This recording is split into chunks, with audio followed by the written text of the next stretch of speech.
Pernah nggak sih kamu merasa, udah ngomong jujur, tapi malah bikin orang lain tersinggung? Atau mungkin kamu cuma pengen ngobrol biasa, tapi lawan bicaramu jadi salah paham, marah, atau malah menjauh. Di saat-saat seperti itu kita sadar, ternyata ngomong itu nggak semudah yang kita kira.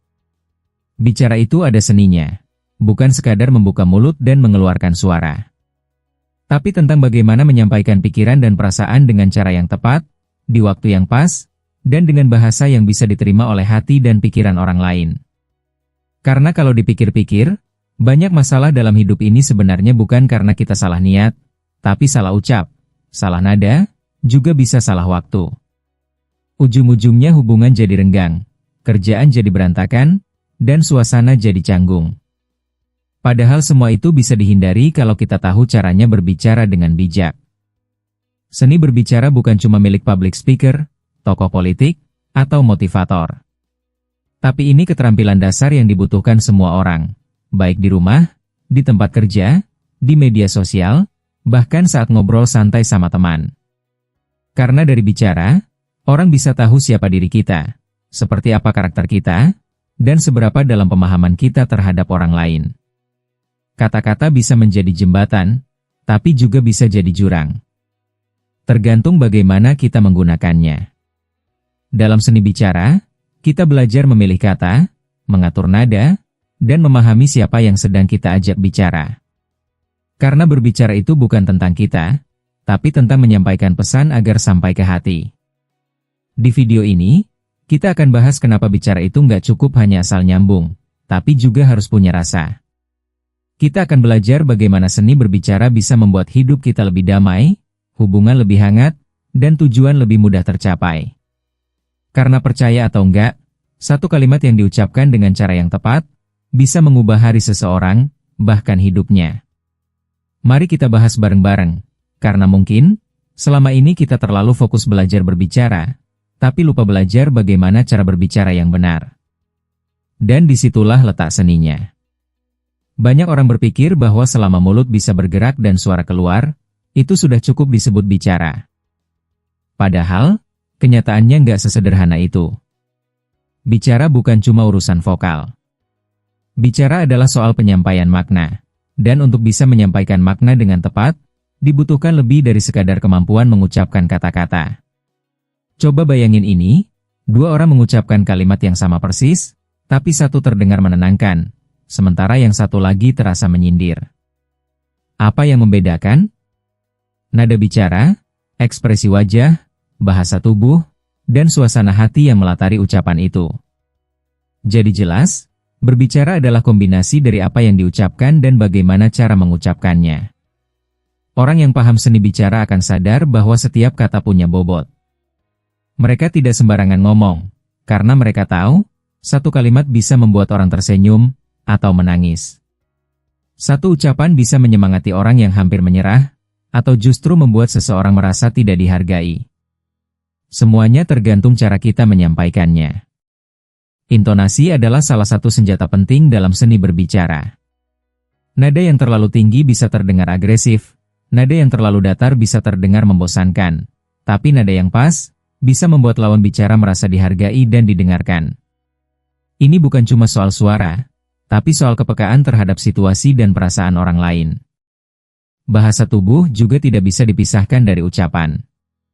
Senyum kecil saat menyapa, anggukan ringan saat mendengarkan, atau pandangan mata yang tulus saat berbicara, semua itu memberi warna pada kata-kata kita. Tanpa bahasa tubuh yang tepat, kata-kata bisa terasa kosong dan kehilangan nyawa. Dan yang sering dilupakan, diam pun bisa jadi bagian dari seni berbicara. Kadang, jeda sejenak jauh lebih kuat daripada 1000 kata. Diam di waktu yang tepat bisa menunjukkan empati, memberikan ruang bagi lawan bicara, atau membuat pesan yang kita sampaikan terasa lebih dalam. Dalam seni bicara, kita belajar menghargai kekuatan dari ketenangan. Jadi jika kamu ingin jadi pribadi yang komunikatif, jangan cuma belajar berkata-kata, belajarlah menyampaikan makna. Karena bicara yang hebat bukan yang paling banyak kata-katanya, tapi yang paling terasa dampaknya. Disitulah seni sejati dari berbicara itu lahir. Salah satu kesalahan paling umum dalam komunikasi adalah mengira bahwa semua orang bisa menerima cara bicara kita dengan mudah. Padahal setiap orang punya latar belakang, cara berpikir, dan sensitivitas yang berbeda-beda. Itulah kenapa dalam seni berbicara, penting banget untuk menyesuaikan gaya bicara dengan siapa yang sedang kita ajak bicara. Misalnya, kamu nggak bisa ngomong ke anak kecil dengan bahasa yang sama seperti saat kamu ngomong ke dosen atau atasan. Kamu juga nggak bisa menyampaikan kritik ke sahabat dekat dengan cara yang sama seperti ke rekan kerja baru. Gaya bicara yang tepat akan membuat pesan kita lebih mudah diterima dan menghindari salah paham yang nggak perlu. Menyesuaikan bukan berarti pura-pura atau nggak jadi diri sendiri, tapi lebih ke bentuk empati dan kecerdasan sosial.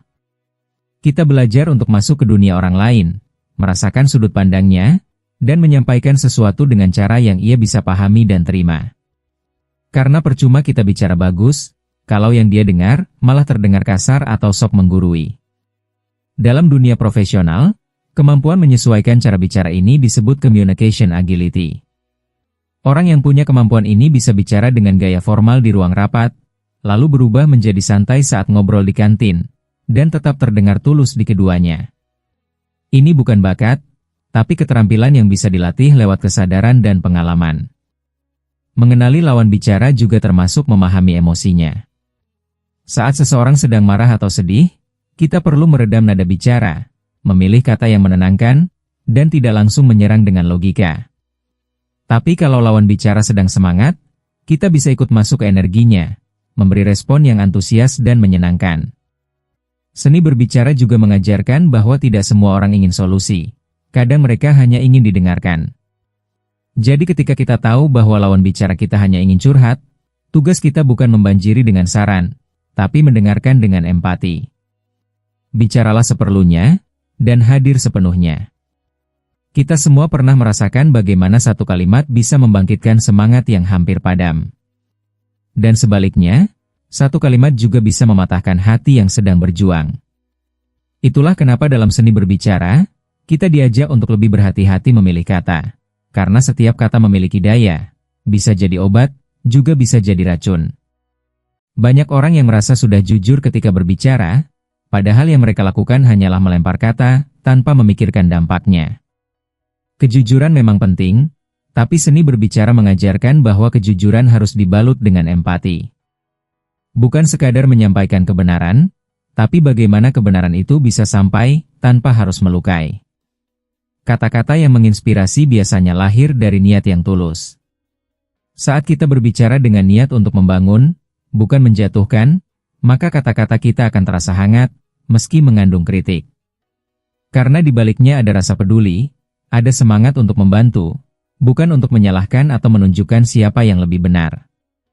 Orang yang bijak tahu kapan harus berkata, dan tahu pula bagaimana memilih kata.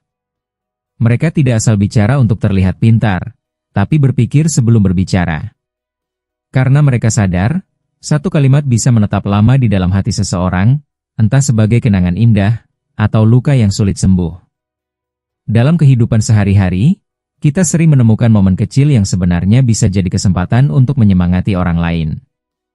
Sebuah kalimat semisal, kamu hebat, aku percaya kamu bisa, atau, nggak apa-apa, semua orang bisa salah. Kalimat itu bisa jadi energi positif yang besar untuk orang lain. Kita nggak pernah tahu seberapa laparnya seseorang terhadap kata-kata baik. Dan menariknya, saat kita mulai terbiasa berkata yang baik dan menginspirasi, bukan cuma orang lain yang berubah, kita pun ikut tumbuh. Kata-kata yang kita ucapkan secara tidak langsung juga memengaruhi cara berpikir dan merespon hidup. Kita menjadi lebih tenang, lebih penuh kasih, dan lebih dihargai oleh sekitar. Jadi sebelum berbicara, ada baiknya kita bertanya ke diri sendiri, apakah kata-kataku akan membangun atau merobohkan? Menginspirasi atau menyakiti? Karena dalam seni bicara, kita bukan cuma menyampaikan isi kepala, tapi juga mengirimkan pesan dari hati. Di era sekarang, banyak orang berlomba-lomba untuk lantang bersuara. Di media sosial, di ruang rapat, bahkan dalam obrolan santai, semuanya ingin didengar. Dan memang benar, keberanian untuk bicara itu penting. Tapi, keberanian tanpa batasan bisa berubah menjadi kesalahan. Disinilah seni berbicara menunjukkan wajah sejatinya. Tahu kapan bicara, dan tahu kapan harus berhenti. Berani bicara itu bukan berarti selalu harus jadi yang paling vokal. Tapi punya keberanian untuk menyampaikan kebenaran, meskipun tidak populer. Punya nyali untuk membela yang benar, walaupun itu berarti berdiri sendirian. Tapi, keberanian itu harus dibingkai dengan etika, sopan santun, dan rasa hormat. Orang yang menguasai seni bicara, tahu bahwa menyampaikan kritik itu perlu, tapi harus dilakukan dengan cara yang membangun. Tidak asal menyindir, tidak mempermalukan, dan tidak merendahkan. Mereka tidak sembarangan mengumbar opini hanya demi eksistensi, tapi mempertimbangkan dampaknya bagi yang mendengar. Kita juga perlu menyadari bahwa tidak semua pikiran perlu diucapkan. Ada kalanya menahan diri, jauh lebih bijak daripada terus berbicara. Karena tidak semua orang siap menerima sudut pandang kita, dan tidak semua situasi membutuhkan pendapat kita. Seni bicara juga tentang pengendalian diri, bukan hanya keberanian. Dalam sebuah konflik, seseorang yang pintar bicara, bukan yang paling keras suaranya, tapi yang bisa tetap tenang dan jelas menyampaikan maksudnya tanpa memperkeruh suasana. Mereka tahu batas antara tegas dan kasar, antara jujur dan menyakitkan, antara menyampaikan dan memaksakan. Dan dalam relasi, batas itu semakin penting. Kita perlu tahu kapan harus memberi saran, kapan cukup mendengarkan. Tahu kapan memberi motivasi, kapan cukup menemani. Karena kadang, kita terlalu semangat bicara sampai lupa membaca situasi. Padahal satu kalimat yang salah tempat bisa merusak hubungan yang telah lama dibangun. Seni berbicara mengajarkan kita untuk berani menyuarakan isi hati, tapi juga mengajak kita bijak menjaga ruang aman bagi orang lain. Karena pada akhirnya, bicara yang indah bukan yang paling keras suaranya, tapi yang paling mampu menyentuh, tanpa harus melukai. Saat kita membahas seni berbicara, banyak yang langsung fokus pada bagaimana memilih kata, mengatur intonasi, atau menyampaikan pesan. Tapi ada satu elemen penting yang sering diabaikan, padahal justru merupakan fondasi dari komunikasi yang sehat, yaitu mendengarkan.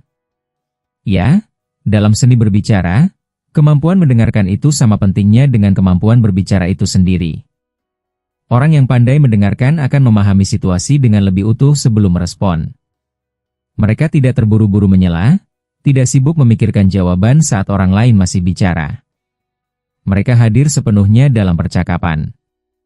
Dan dari sana, mereka bisa merespon dengan kalimat yang lebih tepat, lebih relevan, dan lebih menyentuh. Mendengar bukan hanya soal telinga, tapi soal hati dan perhatian. Karena kita bisa saja diam, tapi pikiran melayang kemana-mana. Sedangkan mendengarkan yang sebenarnya membutuhkan kehadiran utuh, menyimak isi cerita, menangkap emosi di balik kata-kata, dan meresapi pesan yang disampaikan. Dalam banyak kasus, orang tidak butuh solusi, mereka hanya ingin didengar. Dan saat kita benar-benar mendengarkan, kita memberi ruang bagi mereka untuk merasa diterima, dihargai, dan dimengerti. Di titik inilah koneksi terbentuk, percakapan tidak lagi sekadar tukar kata, tapi jadi jembatan antar perasaan. Lucunya, semakin sering kita mendengarkan, semakin dalam kita memahami orang lain. Dan semakin dalam pemahaman kita, semakin tepat pula cara kita berbicara. Kita jadi tahu apa yang harus dikatakan, kapan harus mengatakannya, dan bagaimana cara menyampaikannya dengan cara yang paling bisa diterima. Bahkan dalam debat atau diskusi yang sulit, mendengarkan bisa jadi senjata yang ampuh. Karena dengan mendengar, kita bisa melihat celah kompromi, menemukan titik temu, dan meredakan ketegangan. Sebaliknya, jika kita hanya fokus bicara, tapi enggan mendengar, maka yang terjadi hanyalah dua orang saling bersuara tanpa saling terhubung. Jadi kalau kamu ingin jadi pembicara yang hebat, mulailah dengan menjadi pendengar yang baik. Karena dalam dunia komunikasi, mendengarkan bukanlah tanda kelemahan, tapi tanda kedewasaan. Dan dalam seni bicara, mendengar adalah bagian tak terpisahkan dari berbicara itu sendiri. Dalam kehidupan sehari-hari, kita sering meremehkan kekuatan kata-kata. Padahal, tidak sedikit orang yang bangkit karena satu kalimat sederhana, dan tidak sedikit pula yang hancur karena ucapan yang tampaknya sepele. Kata-kata adalah alat yang sangat kuat, bisa menyembuhkan luka, tapi juga bisa menimbulkan luka baru yang lebih dalam dari sekadar fisik. Mungkin kamu pernah dengar kalimat seperti ini, cuma bercanda kok. Atau, jangan baperan dong. Tapi faktanya, banyak luka emosional yang berasal dari kalimat-kalimat kecil yang tidak dipikirkan dampaknya. Orang yang menguasai seni bicara akan selalu sadar bahwa kata-kata itu punya jejak, dan seringkali jejak itu lebih lama tinggal di hati daripada yang kita bayangkan. Sebaliknya, satu kalimat dukungan bisa menyelamatkan seseorang dari keputusasaan. Kata-kata bisa menjadi obat ketika diucapkan dengan niat baik dan ketulusan. Bahkan ketika kita tidak bisa membantu secara fisik, ucapan yang hangat dan tulus bisa memberi kekuatan luar biasa bagi orang lain untuk bangkit. Itulah kenapa seni berbicara bukan sekadar kemampuan teknis. Ini adalah tentang kesadaran bahwa setiap kata bisa membawa dampak, positif atau negatif. Ketika kita berbicara, kita sedang memegang senjata. Dan seni berbicara mengajarkan kita bagaimana menggunakan senjata itu dengan tanggung jawab, bukan sembarangan. Orang yang bijak tidak hanya berbicara untuk didengar, tapi untuk menyentuh. Mereka tidak berbicara untuk terlihat pintar, tapi untuk membuat orang lain merasa bernilai. Mereka tahu bahwa setiap kata bisa jadi hadiah atau luka, tergantung dari niat dan cara penyampaiannya. Di dalam keluarga, kata-kata lembut bisa mempererat ikatan. Di dunia kerja, kata-kata apresiasi bisa meningkatkan semangat tim. Di pertemanan, kata-kata jujur tapi sopan bisa memperbaiki hubungan yang retak. Semua ini hanya bisa terjadi jika kita paham bahwa berbicara adalah seni menciptakan dampak, bukan sekadar menyuarakan isi hati. Jadi sebelum kamu berkata, pikirkan terlebih dahulu, apakah kata-katamu akan menjadi pelipur lara, atau sumber luka? Apakah ucapanmu akan dikenang sebagai penyemangat, atau sebagai penyesalan? Karena dalam seni berbicara, kata-kata bukan hanya soal apa yang keluar dari mulutmu, tapi juga tentang apa yang tertinggal di hati orang lain. Akhirnya, kita sampai di ujung pembahasan tentang seni berbicara. Mungkin selama ini kita mengira bahwa bicara itu hal biasa, asal ngomong, selesai. Tapi sekarang kita tahu, bahwa di balik setiap kata yang kita ucapkan, ada tanggung jawab yang besar. Karena setiap kata bisa mengubah suasana, memperbaiki hubungan, bahkan memengaruhi hidup seseorang. Seni berbicara bukan cuma milik para orator, public speaker, atau pemimpin besar. Ini adalah keterampilan yang dibutuhkan setiap hari oleh siapapun, dimanapun, dalam situasi apapun. Mau kita guru, pelajar, pekerja kantoran, pedagang, atau bahkan hanya teman biasa, kemampuan berbicara dengan tepat bisa membuat perbedaan besar dalam hidup. Dan kabar baiknya, seni berbicara bukan bakat bawaan yang hanya dimiliki segelintir orang. Ini bisa dipelajari, bisa dilatih, juga bisa diasah. Mulai dari belajar mendengar, memilih kata yang tepat, menyesuaikan gaya bicara, sampai memahami waktu yang pas untuk diam, semuanya bisa dilatih sedikit demi sedikit. Makin kita peka terhadap efek dari kata-kata kita, makin bijak pula kita dalam menggunakannya. Kita jadi nggak sembarangan ngomong, nggak gampang menyakiti, dan nggak buru-buru menghakimi. Karena kita sadar, tujuan bicara bukan hanya untuk didengar, tapi juga untuk dimengerti dan dirasakan. Seni berbicara juga bukan tentang menjadi yang paling banyak ngomong, tapi tentang bagaimana kata-kata kita bisa memberikan nilai. Tentang bagaimana ucapan kita bisa menjadi penghubung antara hati kita dan hati orang lain. Dalam dunia yang seringkali bising dengan suara yang saling bersaing, berbicara dengan hati bisa jadi sesuatu yang langka dan berharga. Jadi mulai hari ini, mari kita belajar berbicara dengan lebih sadar. Bukan hanya demi terlihat pintar, tapi demi menciptakan hubungan yang lebih tulus. Bukan hanya demi menyampaikan pendapat, tapi juga untuk membangun pengertian. Karena pada akhirnya, orang tidak selalu ingat apa yang kita ucapkan, tapi mereka akan selalu ingat bagaimana kita membuat mereka merasa lewat kata-kata kita. Semoga setelah menonton video ini, kamu jadi lebih menghargai seni dalam setiap percakapan. Karena bicara itu memang ada seninya, dan saat kita menguasainya, kita tidak hanya menjadi komunikator yang baik, tapi juga menjadi manusia yang lebih utuh. Terima kasih sudah menyimak sampai akhir, sampai jumpa di video berikutnya.